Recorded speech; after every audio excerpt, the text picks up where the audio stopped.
Hi friends, JS astrology ఛానల్కి స్వాగతం. ఈరోజు గురు దృష్టి గురించి తెలుసుకుందాం. జ్యోతిష శాస్త్రంలో గురు దృష్టి, జూపిటర్ ఆస్పెక్ట్ అత్యంత పవిత్రమైంది మరియు శక్తివంతమైంది కూడా. ఇక్కడ గురుస్థాన హాని శుభకరి అనే ఒక సామెత ఉంది. అంటే గురువు ఏ స్థానంలో కూర్చుంటాడో ఆ స్థానాన్ని కొంత హాని చేసి లేదా ఆలస్యం చేయవచ్చు. కానీ ఆయన చూపు ఏ స్థానాలపై పడుతుందో ఆ స్థానాలని మాత్రం అమృతంగా మారి అద్భుతమైన ఫలితాలను ఇస్తాయని కూడా చెప్పవచ్చు. ఇప్పుడు గురు భగవానుడు 5, 7, 9 అనే 3 పూర్ణ దృష్టులు మరియు ప్రత్యేక దృష్టులు వెనుక ఉన్న అంతరార్థం చూద్దాం. ఇప్పుడు గురువు 5వ దృష్టి. ఈ 5వ దృష్టి పూర్వపుణ్య దృష్టి, సంతాన దృష్టి. ఓకే, ఇక్కడ గురువు తాను ఉన్న స్థానం నుండి 5వ దృష్టిని చూస్తే ఆ దృష్టి పూర్వపుణ్య స్థానాన్ని చూసినట్టు, లేదా జ్ఞాన దృష్టి కూడా అంటారు. కాలపురుష చక్రంలో 5వ ఇల్లు సింహరాశి, సంతానం, బుద్ధి, పూర్వపుణ్యం సూచిస్తుంది. ఇక్కడ ప్రభావం ఈ దృష్టి వలన వ్యక్తికి అపారమైన తెలివితేటలు, సృజనాత్మకత, క్రియేటివిటీ లభిస్తాయి. గత జన్మలో చేసుకున్న మంచి పుణ్యఫలాలు ఈ జన్మలో లభించేలా గురుడు అనుగ్రహిస్తాడని చెప్పవచ్చు. ఇక సంతాన ప్రాప్తి కలుగుతుంది.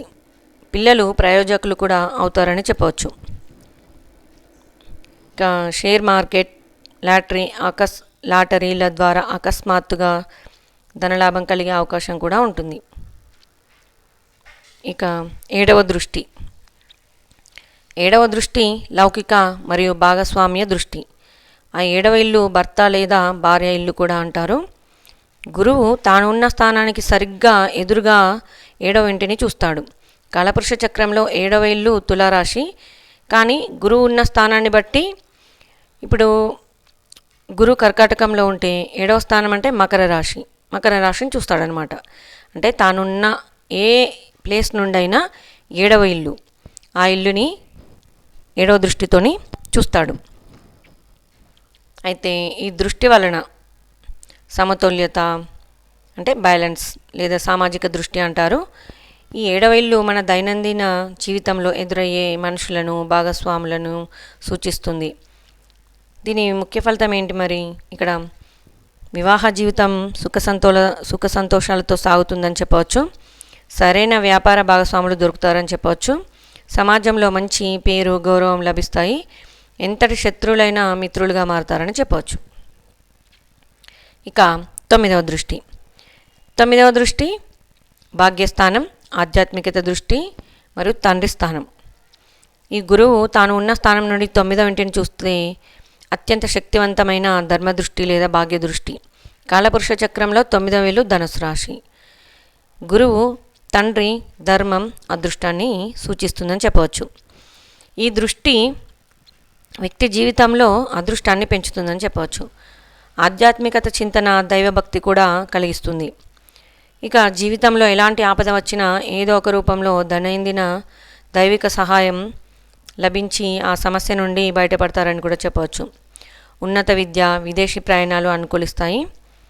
తండ్రితో సత్సంబంధాలు ఉంటాయని కూడా చెప్పవచ్చు. ఇక మరి గురు దృష్టి ఉన్నంత మాత్రాన ఆ ఫలితాలు ఎందుకు రావు? మరి గురు దృష్టి ఎందుకంత ప్రత్యేకం? మిగతా గ్రహాల దృష్టిలతో పోలిస్తే గురు దృష్టికి 2 ప్రత్యేకతలు ఉన్నాయి. ఒకటి, దోష నివారణ శక్తి. జాతకంలో ఏదైనా ఒక ఇల్లు అంటే హౌస్ తీవ్రమైన పాపగ్రహాలు అంటే శని, రాహు, కేతు ప్రభావం వల్ల పాడైపోయినా దానిపై గురుదృష్టి పడితే ఆ దోషం చాలా వరకు తొలగిపోతుంది. దీనిని మనం అమృత దృష్టి అని కూడా చెప్పవచ్చు.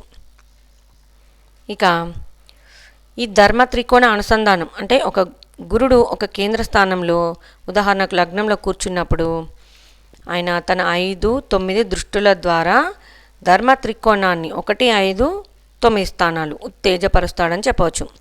దీనివల్ల వ్యక్తి ఎంత కష్టాల్లో ఉన్నా కూడా సన్మార్గంలోనే నడుస్తాడని చెప్పవచ్చు. ఇక గురు దృష్టి ఎప్పుడు పూర్తి ఫలితాలను ఇస్తుంది అంటే జాతకంలో గురుగ్రహం బలంగా